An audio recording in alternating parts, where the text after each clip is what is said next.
Hello বন্ধুরা, বর্ধমান বিশ্ববিদ্যালয়ের six semester general বিভাগে পলিটিক্যাল সায়েন্স G2 এই সাবজেক্টের ওপর 2024 সালের ফাইনাল পরীক্ষার জন্য আপনাদের যে 5 নম্বর প্রশ্নের সাজেশন দিয়েছিলাম, এই ভিডিওটির মাধ্যমে আপনাদের ওই 5 নম্বরের প্রশ্নের থেকে ভারতীয় সংসদের গঠন বর্ণনা করো এই প্রশ্নের উত্তরটি আপনাদেরকে এই ভিডিওটির মাধ্যমে দেখাবো।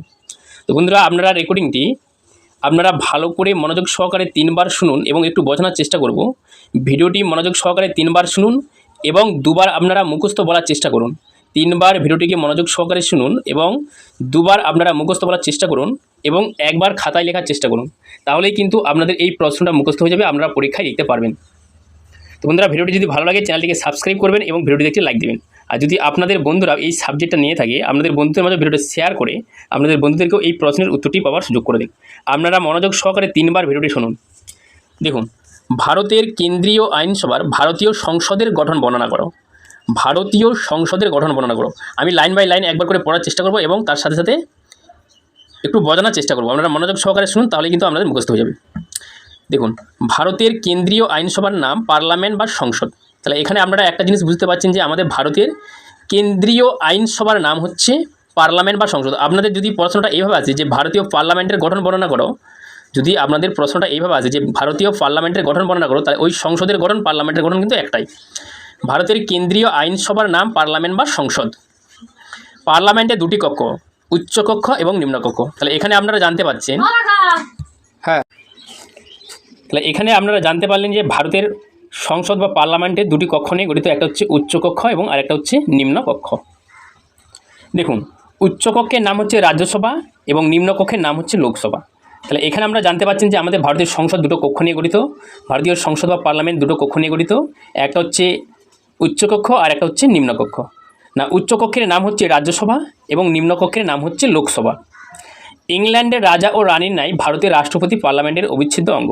ইংল্যান্ডের রাজা বা রানীর ন্যায় ভারতের রাষ্ট্রপতি পার্লামেন্টের অবিচ্ছেদ্য অঙ্গ। না, ইংল্যান্ডের রাজা এবং রানীর ন্যায় আমাদের যে পার্লামেন্টটা, ভারতের রাষ্ট্রপতি, আমাদের ভারতের রাষ্ট্রপতি পার্লামেন্টের অবিচ্ছেদ্য অঙ্গ, পার্লামেন্ট থেকে অবিচ্ছেদ্য একটা অঙ্গ। সংবিধানের 79 নং ধারা অনুসারে রাষ্ট্রপতি, রাজ্যসভা, লোকসভা এই তিনটি অংশকে নিয়ে ভারতের পার্লামেন্ট গঠিত হয়। তাহলে আমাদের ভারতের সংবিধানের 79 নং ধারা অনুসারে আমাদের এই সংসদ বা পার্লামেন্ট, রাষ্ট্রপতি, রাজ্যসভা, লোকসভা এই তিনটিকে নিয়ে গঠিত। আমাদের ভারতীয় পার্লামেন্ট বা সংসদটা আমাদের সংবিধানের 79 নং ধারা অনুসারে রাষ্ট্রপতি, রাজ্যসভা এবং লোকসভা এই তিনটি অংশকে নিয়ে গঠিত।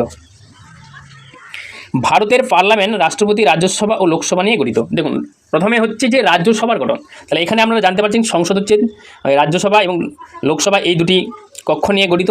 তার মধ্যে এখানে আলোচনা করা হচ্ছে, দেখুন প্রথমটা রাজ্যসভার গঠন। এই রাজ্যসভার গঠনের মধ্যে কতগুলো সদস্য নিয়ে রাজ্যসভা গঠিত হয়, রাজ্যসভার কাজগুলো এসব নিয়ে আলোচনা করা হচ্ছে। নিচেই আমরা একটু পড়লেই বুঝতে পারবেন। দেখুন, রাজ্যসভার গঠন। সংবিধানের 80 নং ধারা অনুসারে অনধিক 250 জন সদস্য নিয়ে রাজ্যসভা গঠিত হবে। তাহলে আমাদের ভারতীয় সংবিধানের 80 নম্বর ধারাতে উল্লেখ আছে, সেখানে মেনশন আছে যে আমাদের ভারতের রাজ্যসভা 250 জন সদস্য নিয়ে কিন্তু গঠিত হয়। এদের মধ্যে 12 জন রাষ্ট্রপতি কর্তৃক মনোনীত হয়ে থাকেন।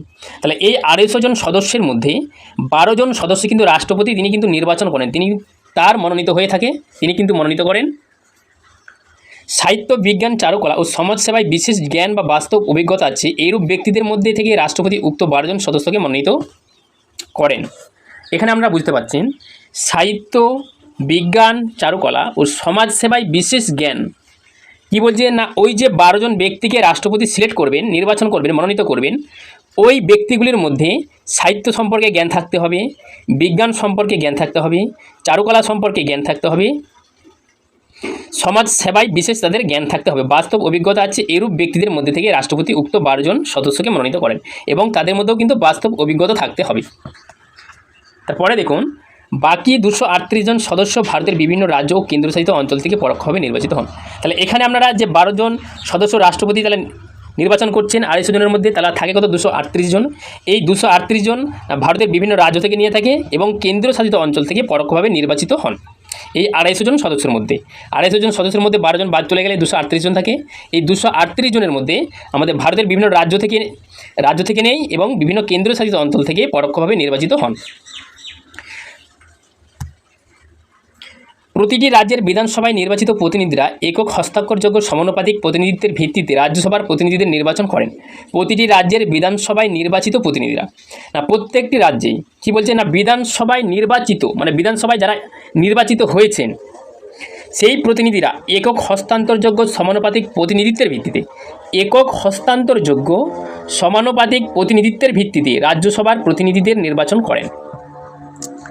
আর কেন্দ্রশাসিত অঞ্চলের প্রতিনিধিগণ এই উদ্দেশ্য গঠিত নির্বাচক সংস্থার ইলেকটোরাল কলেজ দ্বারা একক হস্তান্তরযোগ্য সমানুপাতিক প্রতিনিধিত্বের ভিত্তিতে নির্বাচিত হন। আর কেন্দ্রশাসিত অঞ্চলের প্রতিনিধিগণ এই উদ্দেশ্যে গঠিত নির্বাচক সংস্থার ইলেকটোরাল কলেজ বা দ্বারা একক হস্তান্তরযোগ্য সমানুপাতিক প্রতিনিধিত্বের ভিত্তিতে নির্বাচিত হন। বর্তমানে রাজ্যসভার মোট সদস্য সংখ্যা হলো 245 জন। তাহলে আমাদের রাজ্যসভার বর্তমানে মোট সদস্যের সংখ্যা হচ্ছে 245 জন। তারপরে দেখুন রাজ্যসভা সম্পর্কিত কিছু গুরুত্বপূর্ণ তথ্য, এই রাজ্যসভা সম্পর্কে কিছু গুরুত্বপূর্ণ তথ্য এটা বন্ধুরা আপনাদেরকে জানতে হবে। ভারতের উপরাষ্ট্রপতি পদাধিকার বলে রাজ্যসভার সভাপতি, না আমাদের ভারতের উপরাষ্ট্রপতি পদাধিকার বলে পদের অধিকারের বলে রাজ্যসভার তিনি কিন্তু সভাপতি করেন। তার অনুপস্থিতিতে সবার কাজ পরিচালনার জন্য সদস্যগণ নিজেদের মধ্যে থেকে একজনকে সহ সভাপতি পদে নির্বাচিত করেন। তা এখানে কি বলছেন, ধরুন রাজ্যসভায় উপরাষ্ট্রপতি অনুপস্থিত আছে, তখন কি করে যে তার অনুপস্থিতিতে, মানে ধরুন রাজ্যসভায় উপরাষ্ট্রপতি উপস্থিত থাকতে পারেননি কোনো হয়তো কারণবশত, সবার কাজ পরিচালনার জন্য ওই সবার কাজটা পরিচালনার জন্য সদস্যগণ নিজেদের মধ্যে থেকে একজনকে সহসভাপতি পদে নির্বাচিত করেন। সদস্যগণ নির্বাচিত মধ্য থেকে একজনকে সহসভাপতি পদে নির্বাচিত করেন। রাজ্যসভা একটি স্থায়ী কক্ষ, তাহলে এখানে কি দেখতে পাচ্ছেন যে রাজ্যসভা হচ্ছে একটি স্থায়ী কক্ষ, তবে প্রতি 2 বছর অন্তর 1/3 সদস্য অবসর গ্রহণ করেন।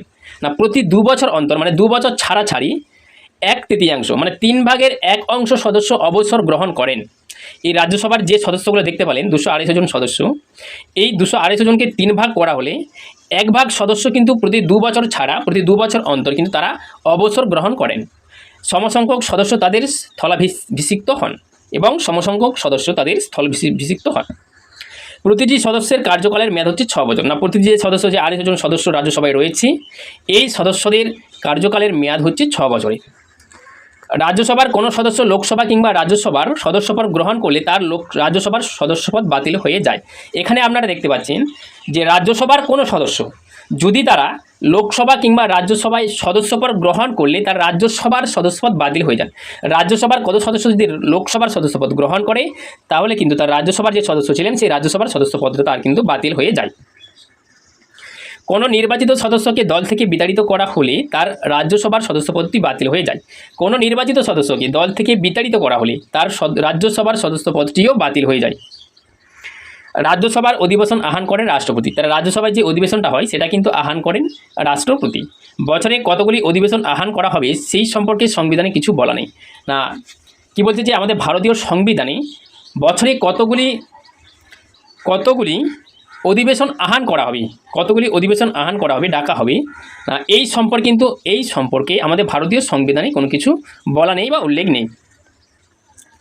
তবে সংবিধানে বলা হয়েছে যে রাষ্ট্রপতি একটি অধিবেশনের সমাপ্তির পর 6 মাস অতিক্রান্ত হওয়ার আগেই অপর একটি অধিবেশন আহ্বান করতে বাধ্য। এখানে কি বলছে যে তবে আমাদের ভারতের সংবিধানে এইটা বলা হয়েছে যে রাষ্ট্রপতি একটি অধিবেশনের সমাপ্তির পর, রাষ্ট্রপতি একটি অধিবেশন ধরুন আহ্বান করেছিল, সেই অধিবেশনটা শেষ হওয়ার পর 6 মাস অতিক্রান্ত হওয়ার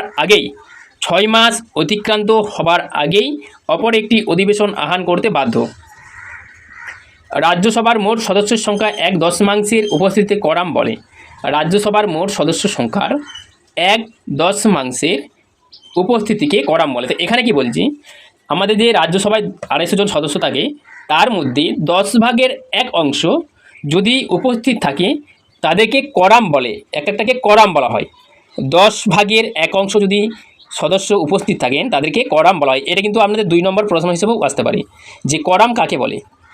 অবশ্যই বন্ধুরা যতটুকু আপনারা শুনবেন ভালো করে বুঝে শোনার চেষ্টা করবেন। অবশ্যই যতক্ষণ না বুঝতে পারছেন ততক্ষণ শুনবেন, লাইনটাকে ভালো করে বুঝতে হবেই। এই কোরাম না হওয়া পর্যন্ত সবার কাজ শুরু হতে পারে না। এই কোরাম এই 1/3 না হওয়া পর্যন্ত, 10/1 উপস্থিত থাকা না হওয়া পর্যন্ত সবার কাজ কিন্তু শুরু হতে পারে না। তারপরে দেখুন, আগে আপনাদেরকে বলেছিলাম যে ভারতীয় সংসদ দুটো কক্ষ নিয়ে গঠিত, একটা হচ্ছে রাজ্যসভা আর একটা হচ্ছে লোকসভা, উচ্চকক্ষ এবং নিম্নকক্ষ। তো ওখানে আপনাদের রাজ্যসভা বা উচ্চকক্ষ নিয়ে আলোচনা করলাম, এখানে আপনাদের লোকসভার গঠন সম্পর্কে আলোচনা করব, কম্পোজিশন অফ দ্য লোকসভা। দেখুন, পার্লামেন্টের নিম্নকক্ষ বা লোকসভা অনধিক 552 জন সদস্যকে নিয়ে গঠিত। ওইখানে দেখলেন আমরা কি যে রাজ্যসভা 250 জন সদস্য নিয়ে গঠিত হয়, আর লোকসভা 552 জন সদস্যকে নিয়ে কিন্তু গঠিত হয়। এটা মনে রাখবেন।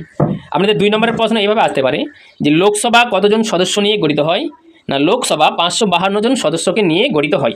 এদের মধ্যে অনধিক 530 জন সদস্য অঙ্গরাজ্যগুলি থেকে, এদের মধ্যে অঙ্গরাজ্যগুলি থেকে 530 জন সদস্য অবশ্যই নিতে হবে। অনধিক 20 জন কেন্দ্রশাসিত অঞ্চলগুলি থেকে এবং অনধিক 20 জন কেন্দ্রশাসিত অঞ্চলগুলি থেকে সর্বজনীন প্রাপ্ত বয়স্কদের ভোটাধিকারের ভিত্তিতে 5 বছরের জন্য নির্বাচিত হন। অনধিক 20 জন কেন্দ্রশাসিত অঞ্চলগুলি থেকে সর্বজনীন প্রাপ্ত বয়স্কের ভোটাধিকারের ভিত্তিতে 5 বছরের জন্য নির্বাচিত হন। এছাড়া ইঙ্গীয় ভারতীয় সম্প্রদায়ের মধ্যে থেকে রাষ্ট্রপতি 2 জন সদস্য ভারতীয় লোকসভায় মনোনীত করতে পারেন। এবং আমাদের ভারতে যে ইঙ্গীয় ভারতীয় যে ভারতীয়রা এসেছে তাদের কাছ থেকে, না ওইখান থেকে রাষ্ট্রপতি 2 জন সদস্য কিন্তু লোকসভায় মনোনীত করতে পারেন। তাহলে ওইখানে আপনারা দেখলেন রাষ্ট্রপতি 12 জন সদস্য মনোনীত করেন, তাদের বিভিন্ন সাহিত্য, বিভিন্ন দক্ষতার ভিত্তিতে, বাস্তব অভিজ্ঞতার ভিত্তিতে 12 জন সদস্য নিয়ে থাকে। এখানে রাষ্ট্রপতি 2 জন সদস্য কিন্তু লোকসভায় মনোনীত করতে পারেন। জাতি উপজাতিগুলির জন্য আসন সংরক্ষণের ব্যবস্থা করা হয়েছে। জাতি এবং উপজাতিগুলির জন্য আসন সংরক্ষণের ব্যবস্থা করা হয়েছে। লোকসভার কার্যকালের মেয়াদ 5 বছর। না ওইখানে কি দেখলেন যে লোকসভার কার্যকালের মেয়াদ হচ্ছে 6 বছর, এখানে কিন্তু এই রাজ্যসভার কার্যকালের মেয়াদ দেখলেন 6 বছর, এখানে কিন্তু লোকসভার কার্যকালের মেয়াদ হচ্ছে 5 বছর। তবে রাষ্ট্রপতি প্রয়োজন মনে করলে কার্যকালের মেয়াদ শেষ হওয়ার আগে লোকসভা ভেঙে দিতে পারেন। কিন্তু রাষ্ট্রপতি যদি প্রয়োজন মনে করে বা রাষ্ট্রপতি যদি মনে করেন যে টাইমটা শেষ হওয়ার আগে, সময়কাল শেষ হওয়ার আগে কিন্তু তাকে কিন্তু সেই লোকসভা কিন্তু ভেঙে দিতে পারেন। আবার জরুরি অবস্থায় লোকসভার মেয়াদ 1 বছর বাড়ানো হয়। আবার যদি খুবই গুরুত্বপূর্ণ কোনো জরুরি অবস্থায় কিন্তু আবার লোকসভার মেয়াদটা কিন্তু 1 বছর রাষ্ট্রপতি বাড়াতে পারেন। দেখুন, লোকসভার সদস্যদের যোগ্যতা। না লোকসভার সদস্য হতে গেলে একজন ব্যক্তির কী কী যোগ্যতাগুলো লাগে, কী কী প্রয়োজন, লোকসভার সদস্য হতে গেলে একজন ব্যক্তির কী কী যোগ্যতা লাগে বা কী কী প্রয়োজন লাগে, সেই যোগ্যতাগুলি সম্পর্কে এখানে আলোচনা করা হয়েছে। দেখুন, লোকসভার সদস্যদের যোগ্যতা রাজ্যসভার সদস্যদের মতোই। না এখানে কি দেখছেন যে রাজ্যসভার সদস্যদের যে যোগ্যতা ছিল লোকসভার সদস্যদের ঠিক একই যোগ্যতা থাকতে হবে। তবে বয়সের ক্ষেত্রে রাজ্যসভার সদস্য হতে গেলে যেখানে কমপক্ষে 30 বছর বয়স হতে হয়। দেখুন, ওইখানে আপনারা দেখেছিলেন যে রাজ্যসভার সদস্যদের বয়স 25 বছর হতে হয়। এখানে আপনাদের লোকসভার সদস্য হতে গেলে কমপক্ষে বয়স ওই সদস্যের 30 বছর হতে হবে। সেখানে লোকসভার সদস্য হতে গেলে কমপক্ষে 25 বছর বয়স হলেই চলে। সেখানে লোকসভার সদস্য হতে গেলে কমপক্ষে 25 বছর বয়স্ক হলেই চলে। 30 বছর রাজ্যসভার সদস্য হতে গেলে যেখানে কমপক্ষে 30 বছর বয়স হতে হয়। এখানে বন্ধুরা একটু ভুল বললাম যে রাজ্যসভার সদস্য হতে গেলে কমপক্ষে 30 বছর বয়স লাগে। আর রাজ্যসভার সদস্য হতে গেলে কমপক্ষে 30 বছর বয়স লাগে। আর লোকসভার সদস্য হতে গেলে কমপক্ষে 25 বছর বয়স লাগেই। লোকসভার সদস্য হতে গেলে 25 বছর বয়স হলেই চলে। দেখুন, লোকসভা সম্পর্কিত কিছু গুরুত্বপূর্ণ তথ্য, ওখানে রাজ্যসভা সম্পর্কে আমাদের কিছু গুরুত্বপূর্ণ তথ্য বললাম। এখানে আপনাদের লোকসভা সম্পর্কিত কিছু গুরুত্বপূর্ণ তথ্য দেখুন এখানে দিয়েছে। বর্তমানে লোকসভার সদস্য সংখ্যা মোট 545 জন। না আমাদের বর্তমানে লোকসভার সদস্যের সংখ্যা হচ্ছে মোট 545 জন। ওইখানে আপনারা রাজ্যসভার বর্তমান সদস্যের সংখ্যা 245 জন দেখলেন, এখানে কিন্তু আমাদের 545 জন। তো বন্ধুরা, বারবার কেন কথাগুলোকে রিপিট করছি, বারবার কথাগুলোকে রিপিট করলে কী হবে, আপনারা ভালো করে জিনিসটা বুঝতে পারবেন এবং আপনাদের মনেও থাকবে। বারবার কথাগুলোকে যদি রিপিট করি, যেগুলো আলোচনা করছি সেগুলোকে টেনে কিন্তু রিপিট করার চেষ্টা করছি। তো যদি এইভাবে বারবার রিপিট করি এবং বারবার বলি, আপনাদের কিন্তু মনে রাখার সুবিধা হবে। তাহলে ওইখানে দেখলেন রাজ্যসভার সদস্যদের সংখ্যা হচ্ছে বর্তমানে 245 জন, আর এখানে লোকসভার সদস্যের সংখ্যা মোট হচ্ছে 545 জন। এদের মধ্যেই অঙ্গরাজ্যগুলি ও কেন্দ্রশাসিত অঞ্চলগুলির প্রতিনিধির সংখ্যা যথাক্রমে 530 ও 13 জন এবং ইঙ্গো ভারতীয় প্রতিনিধির সংখ্যা 2 জন। তাহলে এখানে দেখুন, অঙ্গরাজ্যগুলি থেকে আগেই বললেন যে 530 জন সদস্য, এবং কেন্দ্রশাসিত অঞ্চলগুলি থেকে 13 জন সদস্য, এবং ইঙ্গো ভারতীয় প্রতিনিধির সংখ্যা হচ্ছে 2 জন। লোকসভার প্রথম অধিবেশন সদস্যগণ নিজেদের তো বন্ধুরা, যদি ভিডিওটি ভালো লাগে চ্যানেলটিকে সাবস্ক্রাইব করবেন এবং ভিডিওটিতে একটি লাইক দিবেন। এবং আপনাদের বন্ধুরা যদি এই পলিটিক্যাল সায়েন্স J2 এই সাবজেক্টটা নিয়ে থাকে, আপনাদের বন্ধুদের মাঝে ভিডিওটি শেয়ার করে আপনাদের বন্ধুদেরকেও এই প্রশ্নটি পাওয়ার সুযোগ করে দিন। অবশ্যই বন্ধুরা, এই প্রশ্নটি আমরা ভালো করে 3বার ভালো করে মনস্থ দিয়ে শুনে আমরা অবশ্যই 2বার মুখস্থ করে 1বার লিখে অবশ্যই এই প্রশ্নটা মুখস্থ করে নেবেন।